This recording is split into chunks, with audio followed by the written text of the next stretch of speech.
तो सामान्यतः ये प्रश्न जिज्ञासुओं के मन में उभरते हैं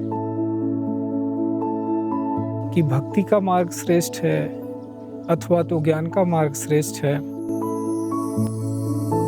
भक्ति से ईश्वर तक जल्दी पहुंच सकते हैं अथवा ज्ञान से जल्दी पहुंच सकते हैं। ऐसे प्रश्न होते हैं आरंभ में और बहुत देर तक चलते भी हैं।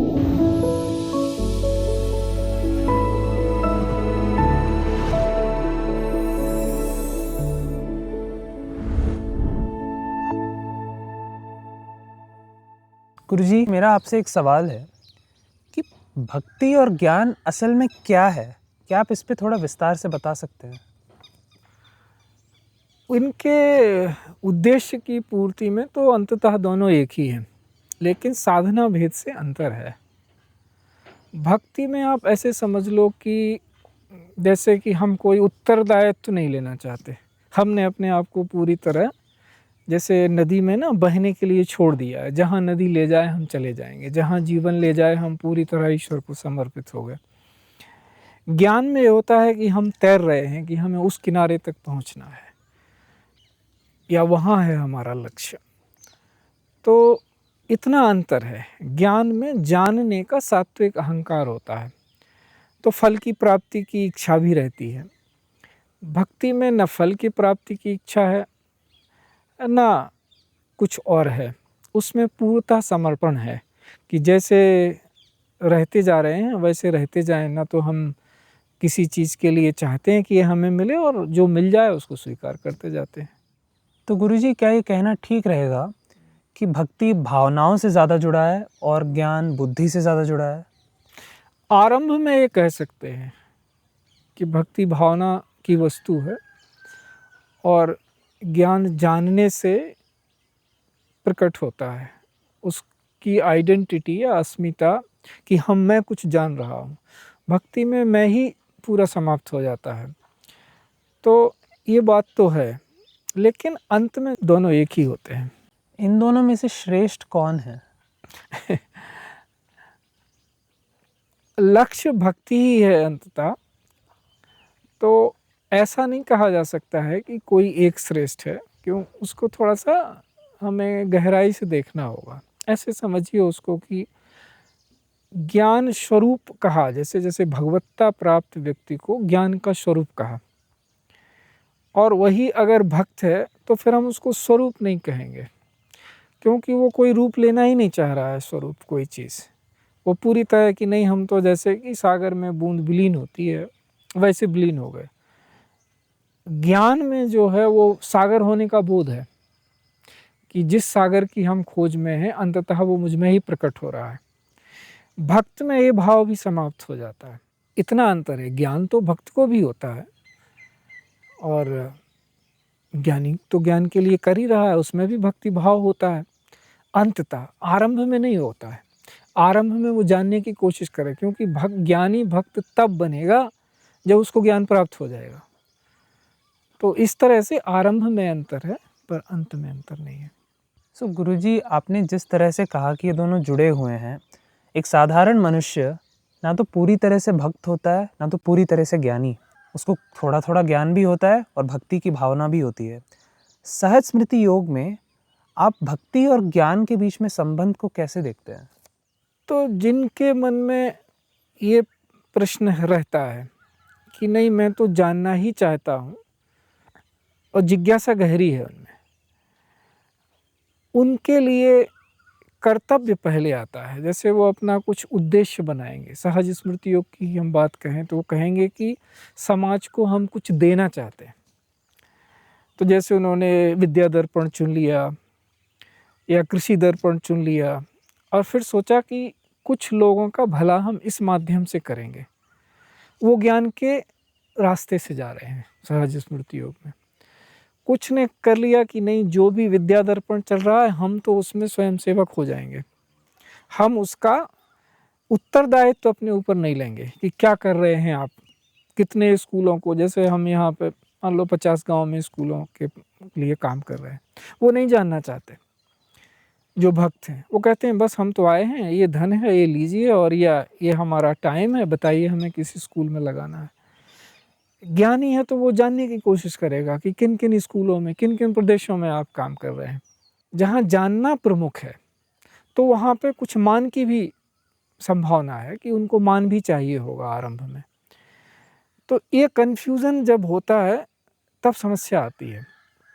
तो इसको दूर करने के लिए कि जो भक्ति भाव से जुड़े हैं वो उसको इस तरह से नहीं देखेंगे कि हमें इसमें मान चाहिए, उनके अंदर ये भाव ही नहीं आएगा।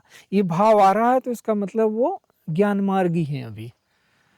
तो इस तरह से एक ही मार्ग पे, सहज स्मृति योग मार्ग पे चलते हुए वो किस तरह के मार्ग को चुन रहे हैं वो अपने आप को ऐसे दर्पण में देख के स्पष्ट कर सकते हैं कि अगर उनकी भावना ऐसी है जो मैंने 2 प्रकार बताए तो वो एक प्रकार से ज्ञान मार्गी कहलाएंगे और दूसरे प्रकार से भक्ति मार्गी कहलाएंगे। गुरुजी, इसी सवाल को अगर हम ना सिर्फ आध्यात्मिक रूप से देखें पर ज़िंदगी के नज़रिए से देखें, कई बार ज़िंदगी में ऐसे होता है कि हमें चुनाव करना होता है जहाँ पे हमारा दिल कुछ कह रहा है और हमारा दिमाग कुछ और कह रहा है। ऐसे समय में हमें क्या करना चाहिए? चुनाव के लिए सबसे पहले तो हमें शांत होकर बैठना चाहिए, ध्यान करना चाहिए और फिर जितने भी हमारे विकल्प हैं उनको एक एक को स्पष्ट करना चाहिए। हमसे स्पष्ट नहीं हो रहा है तो जिसको हम जानते हैं कि इस व्यक्ति को स्पष्टता प्राप्त है उसके पास जाके अपना प्रश्न पूछें और विकल्प समाप्त करें। विकल्प समाप्त होने के उपरांत चुनाव करें और उसको संकल्प में बदलें तो आसानी होगी। तो किस भावना से कोई चुनाव आप करना चाहते हैं वो सब आपको स्पष्ट हो जाएगा। भक्ति में तो समझ में आता है कि हम ईश्वर के प्रति खुद को पूरी तरह से समर्पित कर रहे हैं, पर क्या ये ज्ञान में भी संभव होता है इसी भावना को लाना? तो पहले हमें ये 2 शब्द समझने होंगे कि समर्पण क्या है और ईश्वर के प्रति समर्पण क्या है। कोई भी जो दीर्घ स्वर है जैसे ईश्वर, तो उसमें ई और स्वर, ईश्वर नहीं है वो ईश्वर है। तो कोई भी जो दीर्घ होता है उसका कोई अंत नहीं होता है, अनंत होता है। जैसे ई आप बोलते चले जाओ, कितना भी लंबा खींचते चले जाओ, जितनी आपकी सांस है तो उसकी जब आप आवृत्ति पे जाएंगे तो आप पाएंगे कि वो अनंत है। तो वो कोई भी जो दीर्घ स्वर है, केवल ईश्वर ही नहीं, कोई भी दीर्घ स्वर ईश्वरवाचक है तो उसका कोई अंत नहीं है। तो आप अनंत को समर्पित होने की बात कर रहे हैं। अब हम समर्पण शब्द पे आते हैं। तो समर्पण का संधि विच्छेद करें तो होता है सम धन अर्पण। सम शब्द आता है समाधि के लिए कि जहाँ पे धी आपकी सम हो गई, जहाँ आपको दूसरा कोई दिख नहीं रहा है, एक ही है। और एक हम उसको कह रहे हैं क्योंकि हम कुछ कहना चाह रहे हैं, नहीं तो हम कहें वही है जो है, ऐसी आपकी बुद्धि हो गई। तो ऐसी बुद्धि को ही अर्पित हो सकते हैं। तो जब तक बुद्धि पूर्णतः शुद्ध नहीं होती तब तक हम समर्पित हो ही नहीं सकते। वो हमारे मन की भावना अवश्य हो सकती है कि हम समर्पित हैं, लेकिन उसके लिए साधना आवश्यक है। समर्पण तो एक अवस्था है जो साधना के अंत में आती है। जब आपकी साधना पक जाती है तभी आप समर्पित हो सकते हैं। कोई आके ऐसे बोल देता है कि मैं आपके प्रति समर्पित हूँ, तो इसका मतलब है वो अपनी शुभ भावना व्यक्त कर रहा है या कर रही है। लेकिन समर्पित जो हो जाए वो तो बोल ही नहीं सकता है, वो तो उसके तो आंसू छलछलाते हुए दिखेंगे और कुछ दिखेगा ही नहीं। समर्पण वास्तव में एक अवस्था है जो भक्ति से भी आती है, ज्ञान से भी आती है, क्योंकि दोनों अंततः पहुँचाते एक ही जगह हैं। केवल साधना के दौरान ही अंतर है। जैसे यहाँ आश्रम में आने के लिए बंगलौर से आओ तो कम से कम 5 रास्ते तो बहुत प्रसिद्ध हैं, कहीं से भी आओ, लेकिन आना तो आश्रम में ही है। तो वो रास्ते केवल देखने के लिए अलग अलग हैं, उनके अनुभव अलग अलग हैं, लेकिन गंतव्य स्थल तो एक ही है। गुरुजी, मेरा अगला सवाल ये है कि एक सामान्य गृहस्थ के जीवन में भक्ति का अभ्यास कैसे हो सकता है? पूरा जीवन ही भक्ति है। भक्ति का आरंभ कैसे होता है? प्रेम से आरंभ होता है। और जीवन में अगर प्रेम नहीं है, पहली अवस्था ही प्रेम की है, जीवन को आप प्रेम नहीं करते तो जीवन आपको जीने लायक लगेगा ही नहीं। तो प्रेम जैसे आरंभ होता है, और भक्ति में क्या है, प्रेम का ही व्यवहार तो भक्ति कहलाता है। तो सामान्य जीवन में जैसे आप अपने आप से शुरू करें, परिवार से शुरू करें, तो जितने भी संबंधों में आप बंधे हैं वो सारे संबंध प्रेम के हैं, उनकी मर्यादाएं हैं। वही प्रेम है, पुत्र के प्रति एक तरह से आएगा, पत्नी के प्रति एक तरह से आएगा, माता पिता की तरफ एक तरह से आएगा, है तो प्रेम ही। तो अगर हम वो व्यवहार प्रेम का करना जानते हैं, जो भी हमारा कर्तव्य है अगर वो प्रेम द्वारा संचालित है, उसका मूल भाव प्रेम है, तो भक्ति तो अपने आप आरंभ हो जाती है, भक्त तो आप हो ही जाएंगे। अंतर कहाँ करना है, जैसे जैसे आप परिपक्व होते हैं तो वो दायरा आपका बढ़ता जाता है। जो प्रेम आपको अपने अंदर अपने प्रति है वो परिवार के प्रति होने लगता है, परिवार के प्रति है वो संसार के प्रति होने लगता है। तो सब जगह आपकी जो त्रिज्या बढ़ती चली जाती है, आप उदात्त होते जाते हैं। क्यों? क्योंकि आप में परिपक्वता आती जाती है। तो आप भेद नहीं करते कि अभी तक हम परिवार के लिए कर रहे थे, अब दूसरों के लिए कर रहे हैं। तो जहाँ ये दूसरापन आ रहा है इसका मतलब अभी आप में प्रेम पका नहीं है। नहीं तो त्रिज्या बढ़ने का मतलब ये था कि अब आप दूसरों को भी परिवार की तरह देखने लगे। व्यवहार की मर्यादाएं हैं लेकिन भाव की तो मर्यादा नहीं है ना, भाव तो प्रेम ही है, तो वो तो अबाध है। तो रोज जीवन में जो भी हम कर रहे हैं उसमें अगर हमारा मूल भाव प्रेम है, विकार नहीं है, कोई क्रोध नहीं है, कोई मान अपमान का भाव से नहीं हमारा व्यवहार बदल जाता है, मूल में प्रेम ही रहता है। कोई क्रोधित हो रहा है तो भी आपको उसके ऊपर करुणा आ रही है, प्रेम आ रही है कि देखो इसको समझ में नहीं आ रहा। तो भक्ति परिपक्व होने के लिए आप परिवार से ही आरंभ करते हैं, लेकिन उसी तक रुक नहीं जाते। ज़्यादातर लोगों में देखा जाता है संसार में कि बस हमारा इतना परिवार है, किसी तरह गुरुजी ये सुखी रहे तो हम सब सुखी हैं। तो वहाँ से आगे बढ़ना है तो वही भक्ति हो जाती है। और गुरुजी अगर हम ज्ञान के मार्ग की बात करें, आजकल की ज़िंदगी में सब लोग अपने काम-काज में पूरी तरह से व्यस्त हैं। तो कोई ज्ञान के लिए समय कैसे निकाल सकता है? ज्ञान का मार्ग अपना ही कैसे सकता है? देखिए, इसमें आपको 2 चीज़ों को अलग-अलग देखना होगा। ज्ञान से लोग वास्तव में समझते क्या हैं, पहले तो ये। जैसे आपका कोई प्रोफ़ेशन है, उसमें आप एक्सेल कर रहे हैं, क्या वो ज्ञान है? नहीं, वो विषयक ज्ञान है, विषय का ज्ञान है वो, आध्यात्म का ज्ञान नहीं है। उससे भी परिपक्वता आएगी, क्योंकि इंस्ट्रूमेंट तो आपका रिफ़ाइन होगा ही। जो बुद्धि है, इंस्ट्रूमेंट से यहाँ तात्पर्य जो अंतःकरण के चारों अवयव हैं उनसे है। तो मूलतः बुद्धि उसमें प्रखर आपकी होगी ही होगी, लेकिन उसको कहाँ लगना चाहिए, कैसे लगना चाहिए, वो विषय से नहीं परिभाषित होगा। आप किसी मैथमेटिक्स के विशेषज्ञ हो सकते हैं, विज्ञान के, लेकिन क्या आप जीवन के विशेषज्ञ हैं? तो यहाँ जो ज्ञान की बात की जा रही है वो अस्तित्व विषयक, ईश्वर विषयक, आत्म विषयक ज्ञान है। उसको विषय कहते नहीं हैं, लेकिन भाषा में और कैसे उसको संकेत करें, तो वो आध्यात्मिक ज्ञान जो है उसको यहाँ ज्ञान कहा जा रहा है। तो ये तो 2 में अंतर है। तो ऐसा नहीं है कि जीवन के सारे काम करते हुए आध्यात्मिक ज्ञान प्राप्त नहीं कर सकते। आध्यात्मिक ज्ञान तो प्राप्त कर सकते हैं, लेकिन अगर उसको आप इससे कन्फ्यूज़ कर रहे हैं कि बहुत सारी किताबें, पुस्तकें पढ़ने का, बहुत सारे पुराण पढ़ने का, या किसी भी तरह के, किसी भी रिलीजन मज़हब की किताबें पढ़ने से आपका तात्पर्य है, तो वो एक दूसरा विषय है, वो साहित्य है, वो ज्ञान के लिए नहीं है, वो कथा कहानियाँ हैं। आध्यात्मिक ज्ञान तो साधना से आता है। वो साधना, जैसे हमने तो छोटी-सी साधना दी है, आपसे यही तो कहा है कि 1 घंटे ध्यान के लिए बैठें। तो उतना तो हर एक को समय देना ही चाहिए, क्योंकि वो जो अपना जो सांसारिक दैनिक कामकाज कर रहे हैं, उसमें भी लाभदायक है। तो दोनों एक साथ साधे जा सकते हैं, और इन तीनों तरह के अंतर भी समझ लेना चाहिए कि एक तो आपके जो प्रोफ़ेशन का ज्ञान है, दूसरा ये साहित्य का ज्ञान है, और तीसरा आध्यात्मिक ज्ञान है। तो गुरुजी, क्या मैं आपके उत्तर से ये समझ सकता हूँ कि दैनिक जीवन की घटनाओं को सजगता से देखना ही ज्ञान का मार्ग है या ज्ञान का साधना है?